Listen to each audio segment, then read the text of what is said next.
हो गया?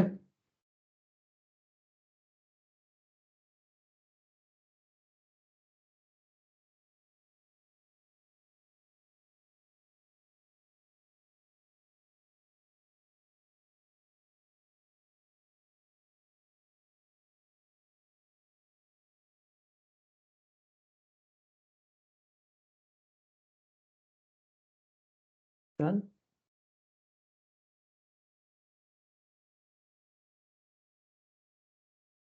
अच्छा जी, सबसे पहले हम इसको इंटीग्रेटेबल फॉर्मेट में लिखेंगे, जो कि इंडेक्स फॉर्म होती है 3x+1 whole raised to the power of 1/2. In the next step, we are going to integrate this. So 3x, मैंने आपको बताया इंटीग्रेशन के रूल्स चेंज नहीं होंगे, तो ये ax plus B whole power n वाला जो फॉर्मेट है उसके अकॉर्डिंगली हम सबसे पहले तो इसके ऊपर पावर रूल अप्लाई करेंगे। तो 1/2 + 1 इज 3/2 डिवाइडेड बाय 3, और बाय 2 जो है वो इधर मल्टीप्लाई हो जाएगा। साथ में यहाँ पे क्या चीज डिवाइड करते हैं, बेस का डेरिवेटिव। तो बेस का डेरिवेटिव इस केस में क्या आ जाएगा, 3r। तो प्लस सी नहीं लगाएंगे हम यहाँ पे एज इट इज, और यहाँ 0 to 8, क्योंकि ये डेफिनेट इंटीग्रल्स है, that is why we are not going to plug in, sorry we are not going to write down the constant of integration. उसकी रीजन मैंने आपको कल बता दी थी। अच्छा, so 2 times 3x+1 whole raised to the power of 3/2 by 9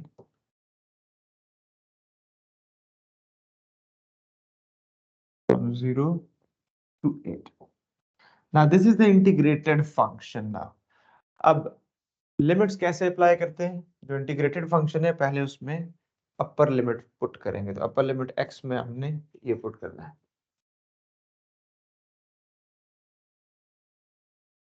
तो 2 times 3 times 8 + 1 by 9 whole raised, अच्छा इसकी पावर 3/2 है, ये अपर लिमिट पुट की, माइनस साथ ही लोअर लिमिट पड़ेगा 2 टाइम्स 3 टाइम्स 0 + 1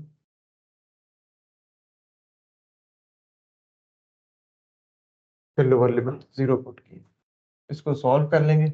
अच्छा, आप इतना करें, इतना एग्जामिनर को शो कर दें, अगर ये मुश्किल कैलकुलेशन आ जाती है, वैसे तो इतनी मुश्किल नहीं हो जाएगी आपके पास इजीली। आगे मतलब बेबी कैलकुलेशन शो करने की जरूरत नहीं है, 3 8 24 + 1, अगले स्टेप में 25 पावर 3/2, नो, इस पूरे को इकट्ठा कैलकुलेटर में पुट कर दें आप। अगर वो भी नहीं होता तो yesterday I told you that you can solve a definite integral on your calculator as well। ठीक है, पेपर में आपने कैलकुलेटर सिर्फ और सिर्फ अपना आंसर चेक करने के लिए करना है, ठीक है। अच्छा, इसको भी यहाँ से आपके पास क्या आंसर आता है बेटा, फ्रैक्शन में क्या होगा, फ्रैक्शन में 248/9 नहीं आता,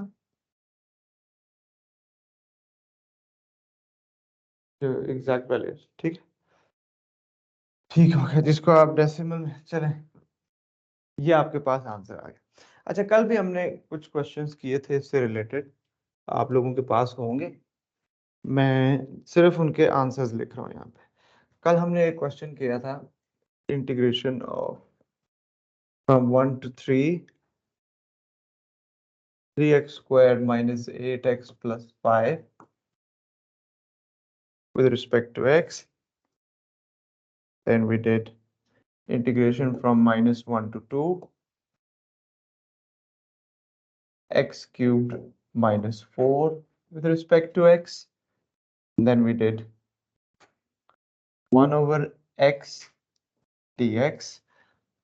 इधर क्या था, जो 1/x वाला क्वेश्चन, या 1/x⁴ था, यस 1/x⁴ वाला जो क्वेश्चन था, लिमिट्स क्या थी, स्टार्ट कहाँ से हो रहा है,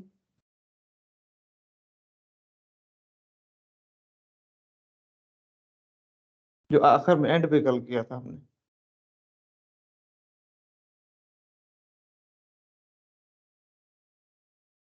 ये 3 to infinity, और फिर आज हमने क्वेश्चन अटेम्प्ट किया है 0 to 8 root of 3x plus 1 dx। बेटा इसका पहले का आंसर हमारे पास आया था 4, दूसरे का आंसर आपके पास आया था -8.25। जो इसका क्या आंसर था बेटा? ये मैंने बात यहाँ पे लिखा हुआ नहीं है ये वाला। इसका क्या आंसर आया था? Anyone online students? ये जो कल हमने किया था इसका क्या आंसर लिखवाया था मैंने?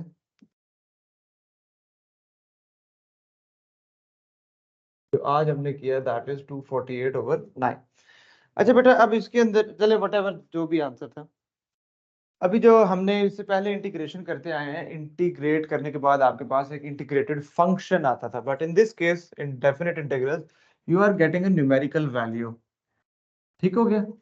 You are getting numerical value, एक नंबर आ रहा है ना, this number particular number must have a meaning to it, इसका एक मतलब होगा। अली दिलावर आप बताएं ये क्या चीज होती है, ये नंबर क्या चीज शो कर रहा है आपको?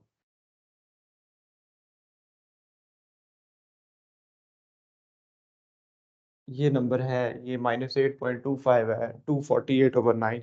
मतलब इसको इंटीग्रेट किया विद लिमिट्स तो आपके पास इंस्टेड ऑफ अ फंक्शन या कोई इक्वेशन आपके पास एक न्यूमेरिकल वैल्यू आ रही है। उस नंबर का या वैल्यू का क्या मतलब है?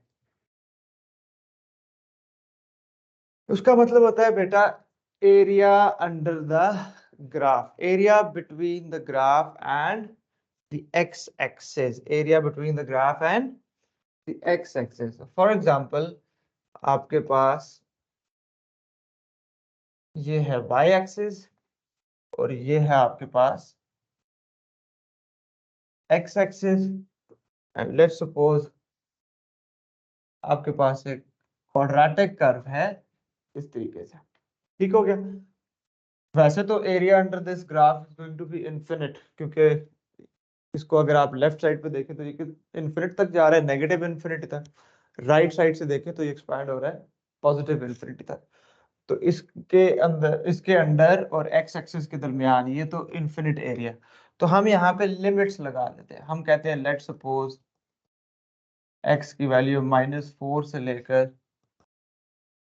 एक्स की वैल्यू 3 तक का मुझे ये सारा एरिया चाहिए। I want to calculate this area under the graph, area between the graph and the x axis. इसको बल्कि आप एरिया अंडर द ग्राफ से बेहतर है आप इसको याद करें area between the graph and the x axis. तो ये जो नंबर आ रहा है that is basically this particular area. सही है? अब वो सो इन शॉर्ट आप किसी भी फंक्शन को विद लिमिट्स जब आप इंटीग्रेट करते हैं, ठीक है, क्वाड्रेटिक फंक्शन, अब मेरे पास क्वाड्रेटिक फंक्शन है उसका ग्राफ ये बनेगा जब मैं उसके लिमिट्स के साथ इंटीग्रेट करूंगा, so that is going to give me area between the graph and x axis, area between the graph and x axis, now definitely within these two limits। सही है? यहां तक क्लियर है?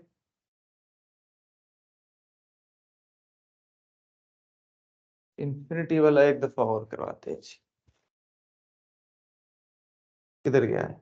ये रहा। अच्छा जी, इसको सबसे पहले इंटीग्रेटेबल फॉर्म में लिखेंगे। इंटीग्रेटेबल फॉर्म में जब आप इसको लिखेंगे 3 से लेकर इंफिनिटी तक x raise to the power of -4 dx, यही बनता है। आगे इंटीग्रेटेबल फॉर्म में।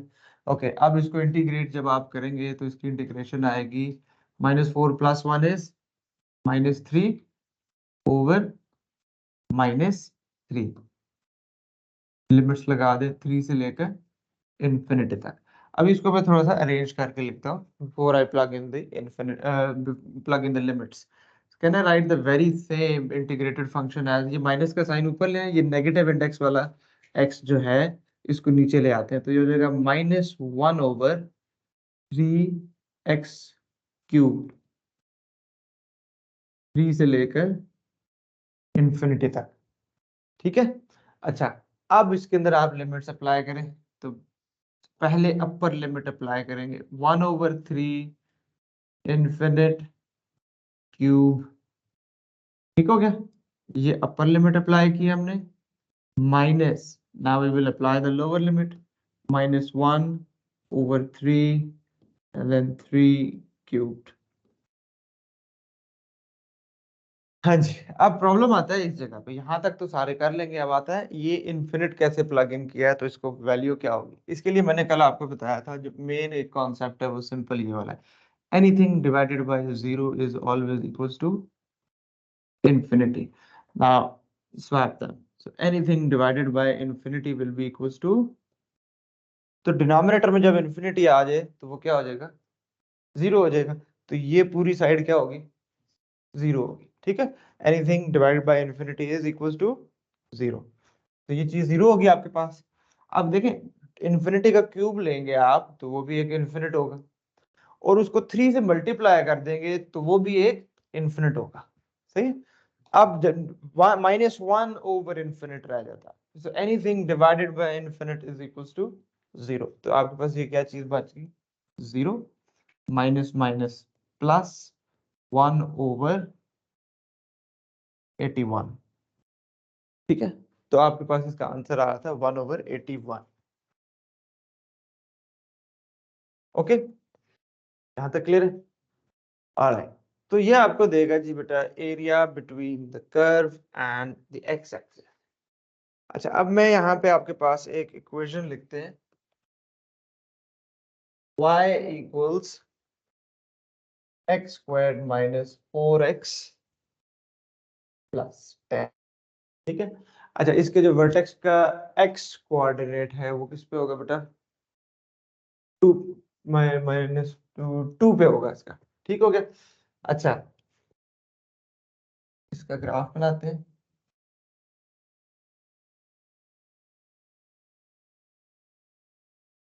वर्टेक्स की जरूरत नहीं थी, मैंने क्वेश्चन आपको करवाना है जिसमें से वर्टेक्स तक एरिया निकालेंगे। अच्छा जी, तो यहाँ पे बनता है बेटा, y कोऑर्डिनेट मैंने निकाल रहा, जो भी आता है ये,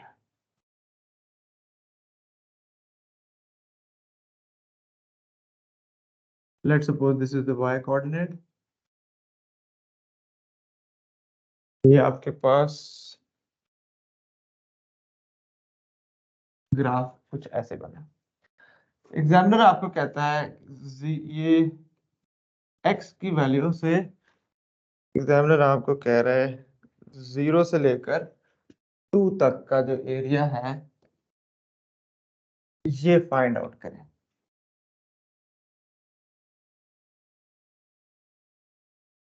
तो लिमिट्स ऑफ इंटीग्रेशन क्या होगी इसमें,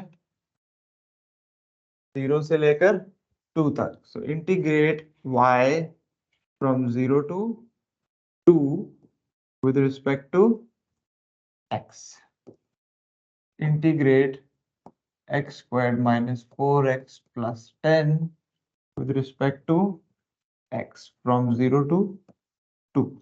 This is going to give you the area। यहाँ से एरिया, अब इसको इंटीग्रेशन क्या होगी इसकी, x³ by 3 माइनस, मैं डायरेक्ट कर रहा हूँ, 2x²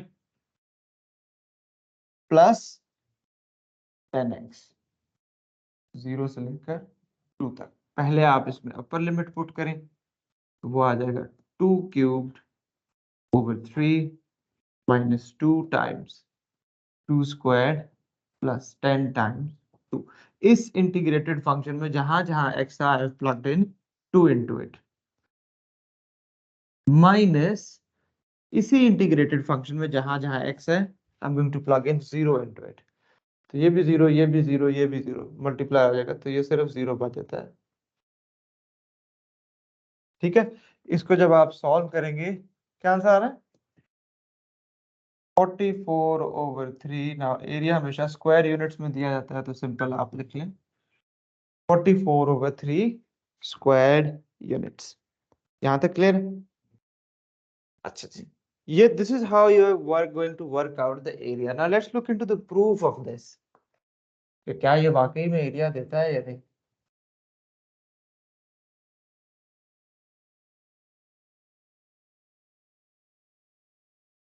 हम प्रूफ के लिए एक सिंपल ग्राफ लेंगे।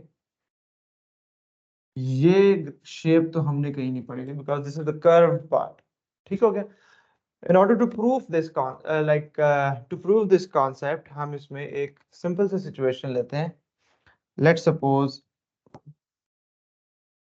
हम एक लाइन कंसिडर कर लेते हैं, this one।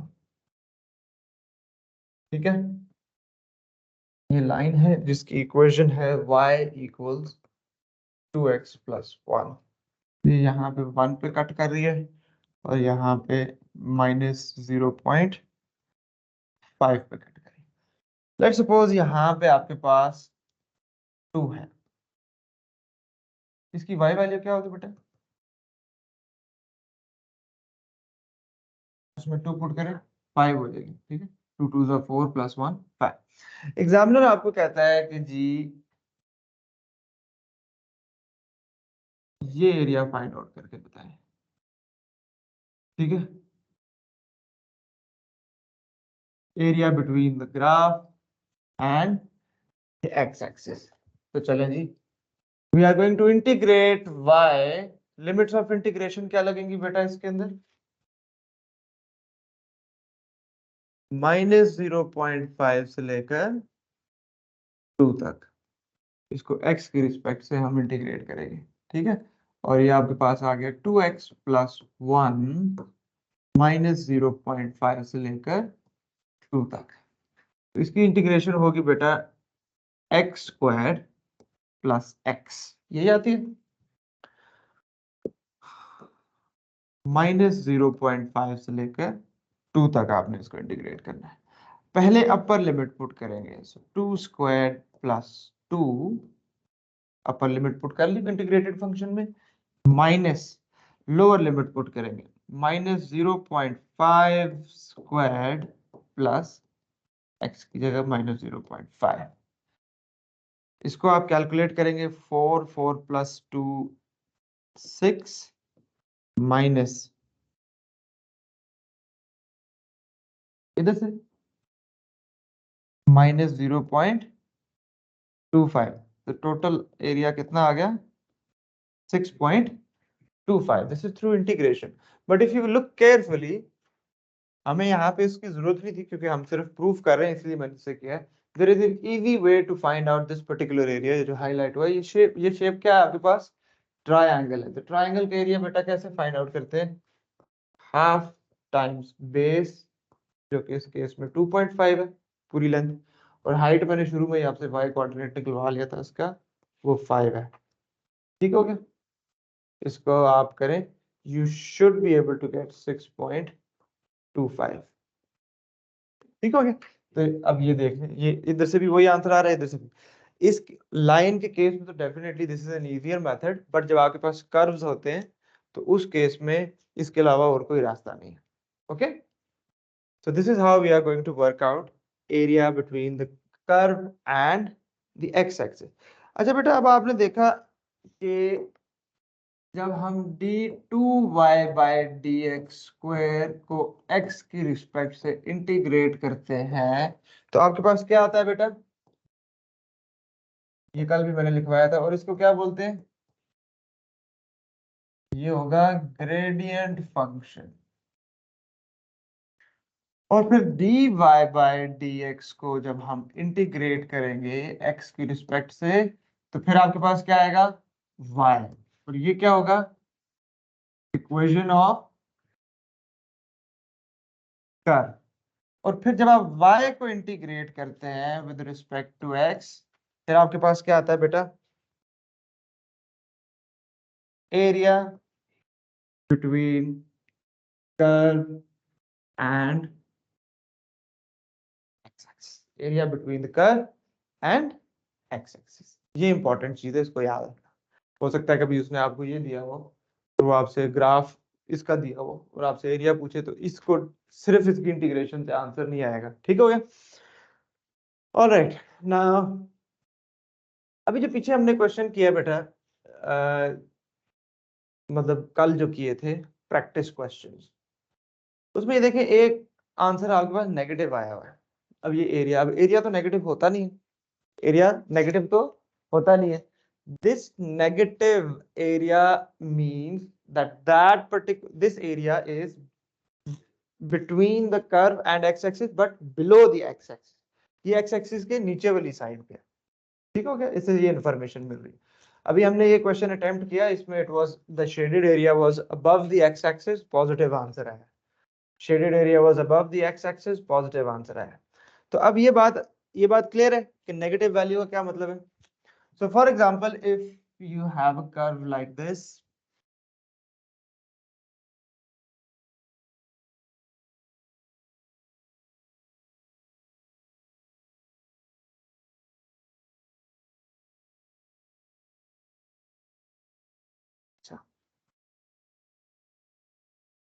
लेट्स सपोज ये है -5, ये है 2, ये है 7 और ये है 10। मैंने अपने पास से ये वैल्यूज अज्यूम कर ली एक्स एक्सिस के ऊपर। अब एग्जामिनर कहता है जी find the area between the curve and the x axis from -5 to 10। -5 से लेकर 10 तक जो कर्व का एक्स एक्सिस के साथ एरिया बनता है वो कैलकुलेट करें। इस कर्व की इक्वेशन उसने दी हुई है जी आपको एफ ऑफ एक्स। तो बताएं जी कैसे करेंगे। हमने एक बात तो क्लियर है, एफ ऑफ एक्स को इंटीग्रेट करना है विद रिस्पेक्ट टू एक्स। ठीक हो गया। तो -5 से लेकर 10 तक, क्या ये सही है? इसमें क्या गलती है?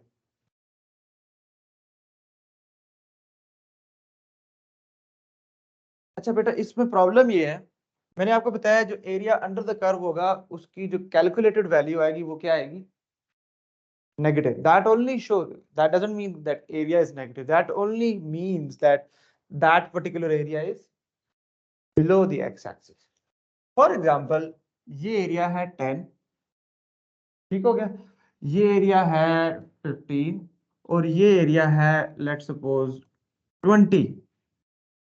जब आप इसको यहां से लेकर यहां तक इकट्ठा इंटीग्रेट करेंगे लाइक फ्रॉम -5 till 10, फिर प्रॉब्लम ये आएगा कि ये इसको माइनस में आता है क्योंकि, तो वो उसको उड़ा देगा। तो आपको वो टोटल एरिया कितना दे देगा? 10 and 15 कितना हो जाएगा? 25। जबकि इन रियलिटी एरिया कितना है? 15 ये, 10 ये और 20 ये, 45। हुआ क्या, उसने 20 जो है बीच में से माइनस कर दिया क्योंकि आप इकट्ठा उसको इंटीग्रेट कर रहे हैं। तो हमने इस क्वेश्चन को कैसे अटेम्प्ट करना है? हम इसको पार्ट्स में इंटीग्रेट करेंगे। तो this is wrong. The correct method is आप एफ एफ एक्स को सबसे पहले -5 से लेकर 2 तक इंटीग्रेट करें। यहां से एक आंसर आएगा आपके पास। फिर उसके बाद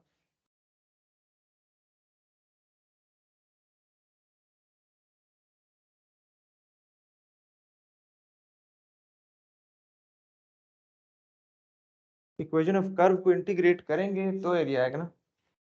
पीछे यही लिखवाया था, ठीक है। ओके, सेकेंड स्टेप में 2 से लेकर 7 तक,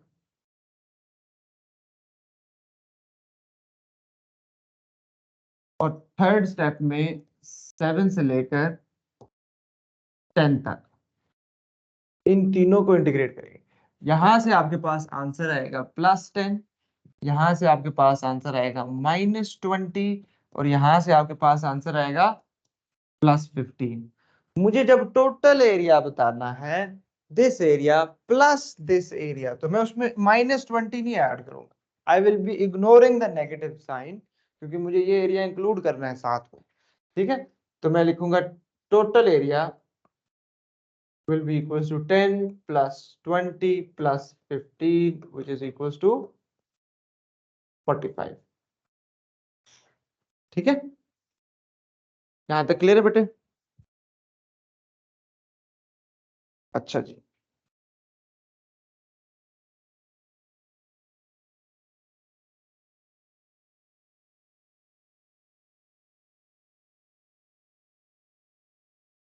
y equals x squared minus 6x plus 8.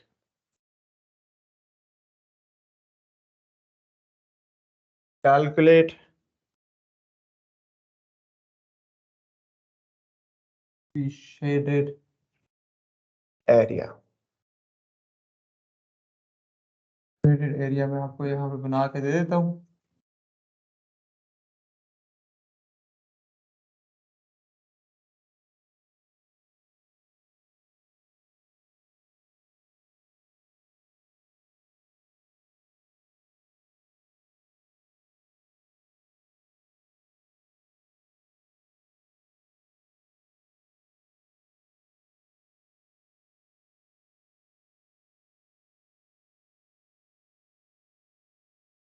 लें जी, ये एरिया शेड किया है मैंने, इसको कैलकुलेट करें जी। शेडेड एरिया क्या हुआ? लिमिट्स नहीं दी हुई, क्या करेंगे लिमिट्स नहीं दी हुई तो? आयशा बकार,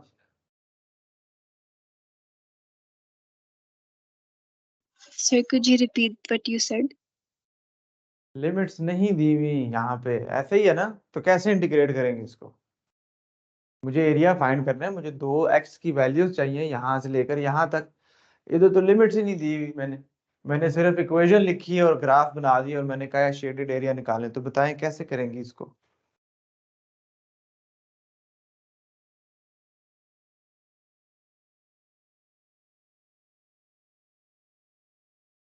आयशा आमिर, Sir, y करेंगे क्या करेंगे? y को इंटीग्रेट करेंगे। इंटीग्रेट तो करेंगे बट मुझे लिमिट्स चाहिए ना इंटीग्रेट करने के लिए। वो लिमिट्स कहाँ से आएंगी? If you look back here, हमें एक्स वैल्यूज दी होती हैं जब आपको उसकी वो इंटीग्रेशन मांगता है, मतलब एरिया जब निकालना होता है। ये देखें यहाँ -0.5 से लेकर 2 तक, इस क्वेश्चन में 0 से लेकर 2 तक। अभी जो क्वेश्चन मैंने आपको दिया है उसमें मैंने सिर्फ इक्वेशन लिखी है और उसका ग्राफ बनाया है। I haven't provided you with the limits, so how would you calculate this area? मैंने आपको ये एक्स वैल्यूज नहीं बताई यहाँ से यहाँ तक। रेदा, So we simply set y to 0 and you find out the x-intercept. put y equals to 0 and find the roots of the equation. ये x इंटरसेप्ट है ना, दो x वैल्यूज हैं, ये x एक्सिस के ऊपर है ना, तो यहाँ पे y 0 होगा कि नहीं होगा? ये हम क्वाड्रेटिक्स में अच्छा खासी इसकी प्रैक्टिस करके हैं। यहाँ से निकालें ये दोनों x इंटरसेप्ट्स की, ये दोनों रूट्स निकालें x की, दो रूट्स निकालें, आपके पास लिमिट्स आ जाएंगी। जो छोटी वैल्यू है वो लोअर लिमिट हो जाएगी, जो बड़ी वैल्यू है वो अपर लिमिट हो जाएगी। जल्दी से इसको करें और भेजें मुझे ये क्वेश्चन।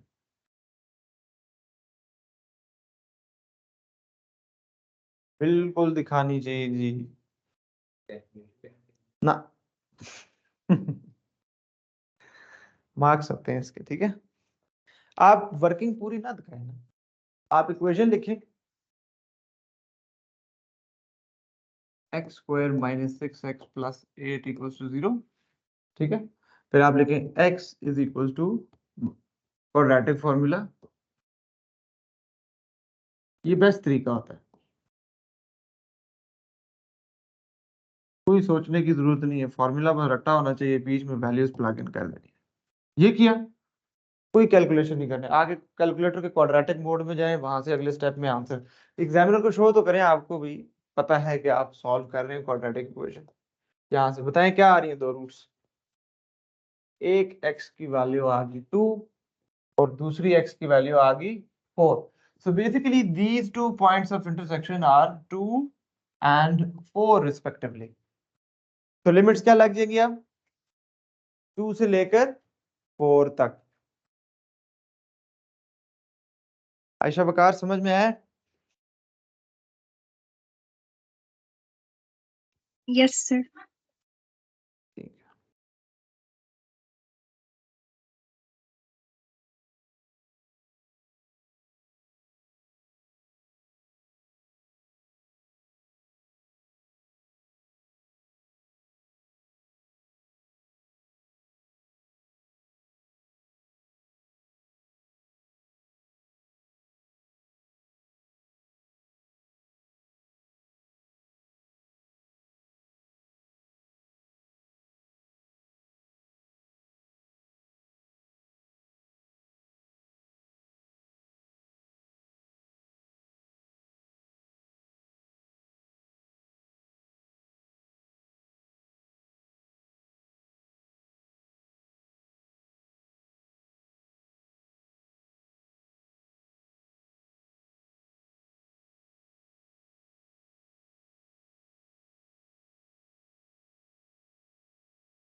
ऑनलाइन स्टूडेंट्स जी करें और मुझे व्हाट्सएप करें।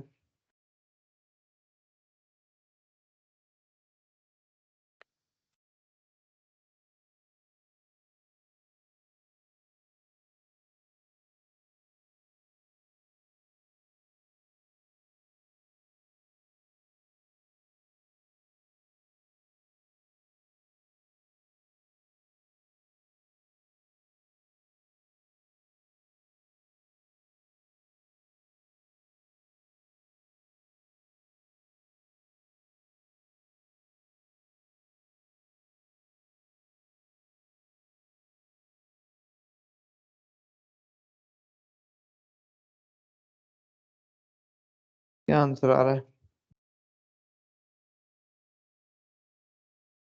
तो आंसर लिखेंगे क्या? शाबाश। नेगेटिव सिर्फ ये होता है कि वो एक्स एक्सिस के नीचे है। Final answer is equal to तो नहीं होगा ना, नीचे लिखें देयरफॉर एरिया इज इक्वल, क्योंकि ये तो इसके पॉजिटिव के इक्वल नहीं हो सकता ना। क्यों नहीं था मेरे को रुला आपने?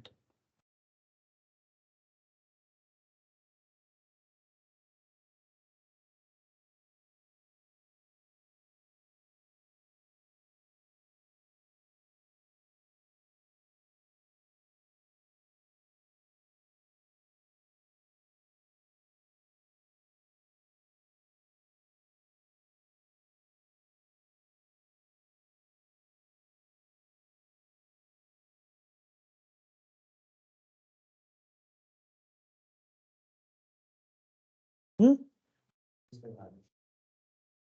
हाँ ये भी ठीक है। मॉडल्स दरअसल अभी आपके सिलेबस का है नहीं।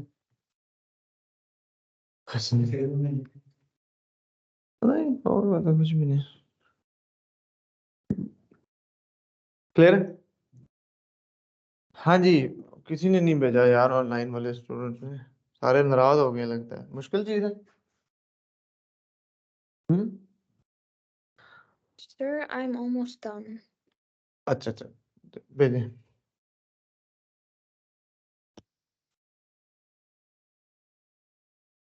Integration from 2 to 4 x square minus x square कर आ जाएगा। चले x square minus 6x plus 8 था, ये था। इसकी इंटीग्रेशन आएगी x cubed by 3 minus 3x square plus 8x 2 to 4। Upper limit put करें, लोअर लिमिट पुट करें, and your answer would be negative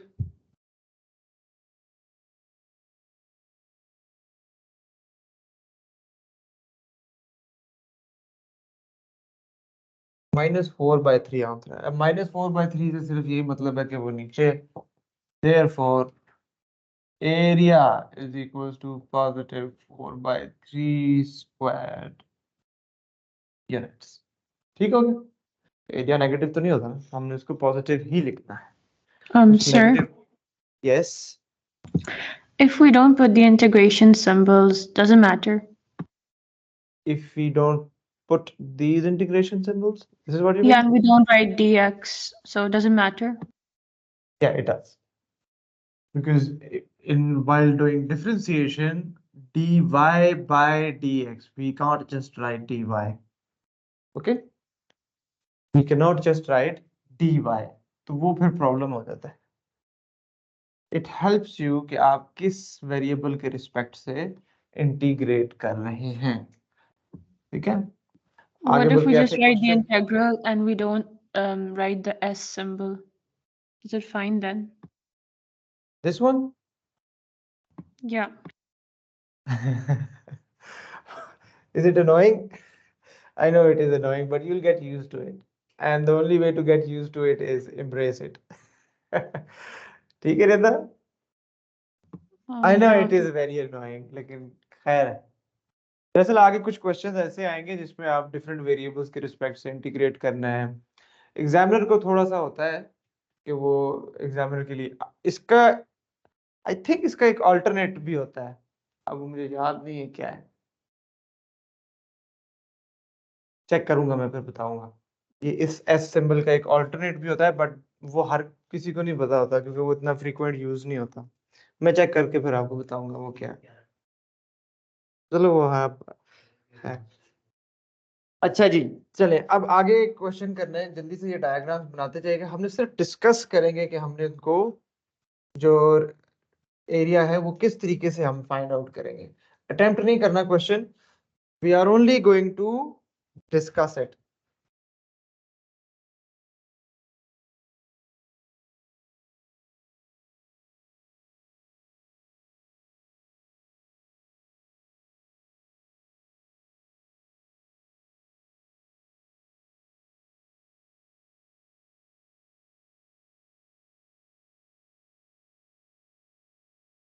ये वाला एरिया आपको कैलकुलेट करना है। एग्जामिनर ने आपको क्या दिया हुआ मैं लिख देता हूँ। एग्जामिनर ने आपको इक्वेशन ऑफ कर्व दी हुई है और एग्जामिनर ने आपको इक्वेशन ऑफ लाइन दिया, और वो आपको कहता है जी, साथ में डायग्राम बना के एरिया शेड करके वो कहता है ये शेडेड रीजन फाइंड आउट करें। How would we do this question?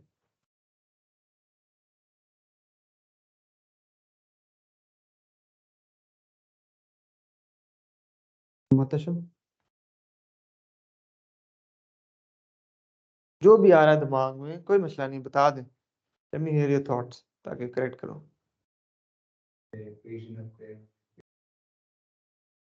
Yeah, that is only thing which is given in the diagram.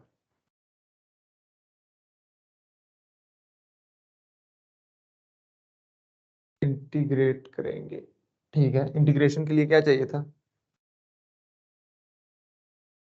Equation of curve को इंटीग्रेट करेंगे, उससे क्या आएगा? एरिया तब आएगा जब डेफिनेट इंटीग्रल होगा। डेफिनेट इंटीग्रल के लिए क्या चीज जरूरी थी? इक्वेशन ऑफ लाइन से क्या निकालो? कौन सी एक्स वैल्यू? शाबाश, देखें जगह पे आ रहे हैं आहिस्ता आहिस्ता आप। हाँ जी Hafsa. Sure. First, I suppose we're gonna find the area under the line and then subtract the area under the curve from it. Well, in order to do that, we need the limits of integration. How we are going? Do we have it? Do we have the limits? Sir, solve it simultaneously. शाबाश। We will solve the two equations simultaneously. अब जब आप equations को simultaneously solve करते हैं, आपके पास x values भी आती है और y values। हमें यहाँ पे हमारा जो ताल्लुक है वो किसके साथ है? x values के साथ। तो हम यहाँ से इन दोनों को साइमल्टेनियसली सॉल्व करेंगे, दोनों के इंटरसेक्शन पॉइंट्स के एक एक्स वैल्यू आपके पास ये आ जाएगी और फिर दूसरी एक्स वैल्यू आपके पास ये आ ये देखिए, ये चीज क्लियर होगी। अच्छा, अब नेक्स्ट है, मुझे ये बताएं एरिया अंडर लाइन ज्यादा है या एरिया अंडर कर्व ज्यादा है? Ayesha Aamir, area under line ज्यादा है या एरिया अंडर द कर्व ज्यादा है? Area under the line. शाबाश। तो हमने क्या करना है, इन लिमिट्स ऑफ इंटीग्रेशन को यूज करते हुए area under the line minus area under the curve, इस पूरे एरिया में से जब मैं एरिया अंडर द लाइन निकालूंगा, मतलब इक्वेशन ऑफ लाइन को इन लिमिट्स के साथ इंटीग्रेट करूंगा, सो बेसिकली ये होगा लाइन की equation from x1 to x2, इधर से आपके पास एरिया अंडर लाइन आ जाएगा। ठीक हो गया? तो ये ज्यादा एरिया, तो ये पूरा एरिया आ जाएगा।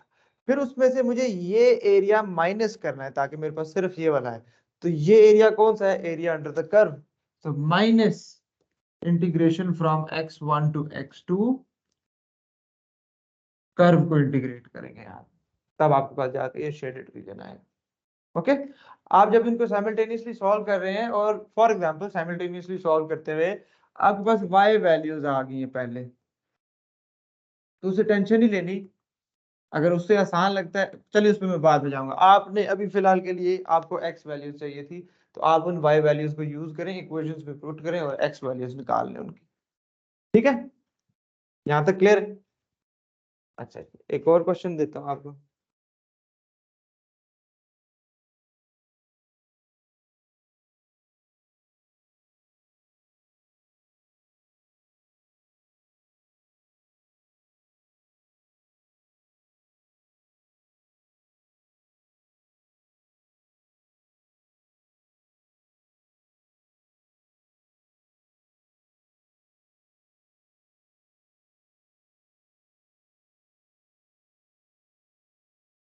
This is C1,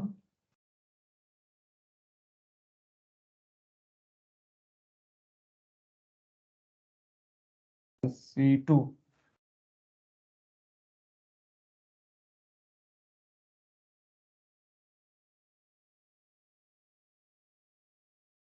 ये शेडेड रीजन निकालना है। आपको क्या गिवन है?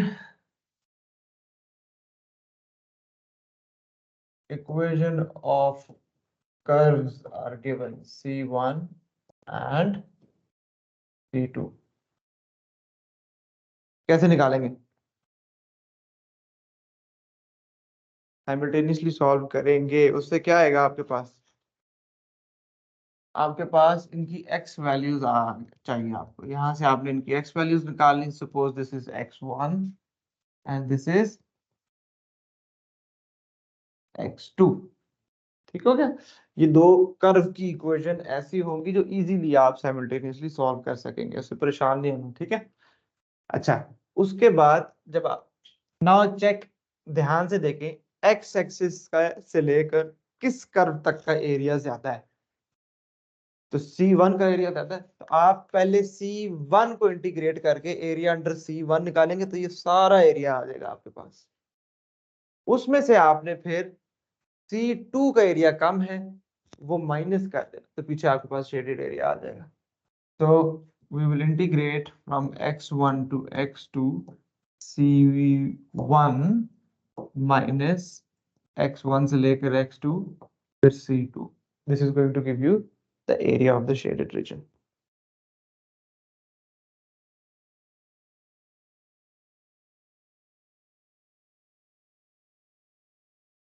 चले आखिरी चीज आज की, फिर आज का लेसन क्लोज करते हैं।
आपका बेटा लाइन और कर्व दोनों का एरिया गिवन है, सॉरी इक्वेशंस गिवन है, लाइन की भी और कर्व की भी इक्वेशन गिवन है। बताएं जी ये शेडेड एरिया कैसे निकलेगा?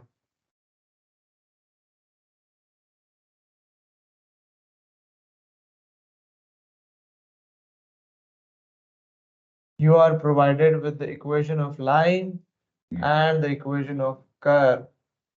Ali Dilawar.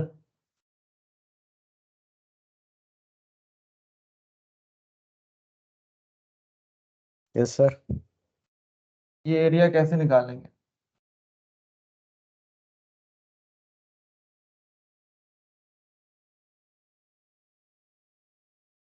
Sir I think ऐसा कर सकते हैं कि ये पहले तो हमने 2 पॉइंट्स Let's जब हमें suppose it. Let's हाँ, suppose it 5. क्या हुआ? दो पॉइंट्स। हाँ 2 पॉइंट्स जब कर्व के होंगे हम इस तरह area over over the curve इस तरह हम एक एरिया ढूंढेंगे यानी सेमी सर्कल के ऊपर जो एरिया हमें वो मिल जाएगा, उसके साथ ये जो ट्रायंगल का एरिया है ना उसको हम ऐड कर लें या सबट्रैक्ट कुछ इस तरह कर लेते हैं। अच्छा इतना कोई बेसिक है ये। आयशा वकार।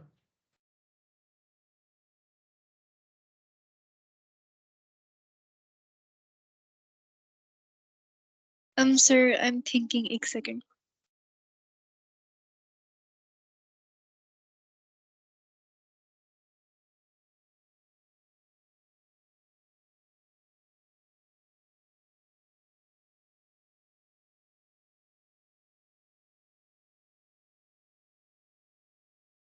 चलो एक बात तो क्लियर हो, area of curve, area between the curve and x axis, और फिर area between the line and x axis. अच्छा बेटा, सबसे पहले do we need to solve them simultaneously? No, we need to solve them simultaneously if the points of intersection are not given. जैसे यहाँ पे था, जैसे यहाँ पे था। इस केस में हमें साइमल्टेनियसली सॉल्व करने की जरूरत ही नहीं है। यहाँ पे जो इंटरसेक्ट कर रहे हैं ये कहाँ पे कर रहे हैं? जीरो पे। इधर तो ये इंटरसेक्ट नहीं कर रहे। अगर आप लाइन को और कर्व को साइमल्टेनियसली सॉल्व करेंगे तो आपके पास एक जीरो आएगा जो कि आपको पहले से पता है, और ये आगे का कोई पॉइंट देगा जहां पे इंटरसेक्ट करेंगे, वो हमें चाहिए नहीं। ठीक है, वो हमें चाहिए। So we do not need the intersection points है, we know the limits already है। लिमिट्स क्या है? 0 से 5। मुझे ये बताएं, जब मैं कर्व को इंटीग्रेट करूंगा, एक कर्व की इक्वेशन को इंटीग्रेट करूंगा फ्रॉम 0 to 5, तो मेरे पास क्या चीज आएगी? Area between the curve and x axis. वो आंसर कैसा होगा? Negative, positive? नेगेटिव। उससे आपके पास ये एरिया आ जाएगा। जब मैं लाइन की इक्वेशन को इंटीग्रेट करूंगा फ्रॉम 0 to 5, उससे क्या आएगा मेरे पास? Area between the x axis and the line. अब मुझे बताएं, मुझे इनको ऐड करने की जरूरत है या सब्ट्रैक्ट करने की जरूरत है? क्यों? तो वो तो उसको मैंने आपको बोला इग्नोर करेंगे आप।